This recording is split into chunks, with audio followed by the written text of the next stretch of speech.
যতদূর জানতে পেরেছি তিনিই একজন ভারতের প্রথম নারী হিসাবে রামজাক যে পর্বতশৃঙ্গ সেই পর্বতশৃঙ্গ কিন্তু জয় করেছেন। সত্যিই কিন্তু খুব গর্বের কথা। তা আমরা কিন্তু শুনে নেব তার কাছ থেকে এই পর্বতশৃঙ্গ জয় করার পেছনে তার যে অভিজ্ঞতা এবং তার কীরকম ফিলিংস ছিল যখন তিনি প্রথম জানতে পারলেন তিনি ভারতীয় নারী হিসাবে একদম প্রথম যিনি রামজাক পর্বতশৃঙ্গ জয় করেছেন। আমরা তার কাছ থেকে একটু শুনে নেব। সামিট ক্যাম্প থেকে একদম সোজা দেখা যায় পর্বতশৃঙ্গটি সোজা উঠে গেছে, একদম সরাসরি উঠতে হয়।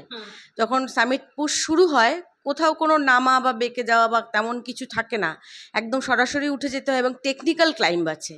আমরা অনেকখানি রাস্তা টিপটো ক্লাইম্বিং, ফ্রন্ট পয়েন্ট ক্লাইম্বিং করে উঠেছি এবং যখন রাত্রিবেলা সামিট পুশ হওয়ার জন্য পুরোটা দেখা যায়নি যে দুদিকে কীরকম শিয়ার ফল ছিল, কিন্তু যখন আমরা নামি, আমরা ভোর 4:45 ক্লাইম্ব করি পিক, এবং যখন আমরা নামার পথে দেখতে পাই যে দুদিকে এমনভাবে শিয়ার ফল, এবং শেরপারা আমাদের আগে থেকেই বলেছিল ছুরির ফলার মতো নাইফ রিজ, এমনভাবে দুদিক ঢাল নেমে গেছে যে কোনো একজনের ভুলে সবাই নিচে চলে যেতে পারি, এমন একটা পিক আর কি।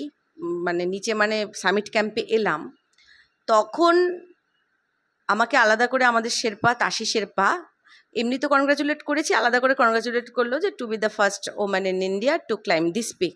সেটা সঠিক এবং ভালো লাগছিল, খুবই ভালো লাগছিল। হ্যাঁ হ্যাঁ, আমার এইটা নিয়ে 11টা এক্সপিডিশন।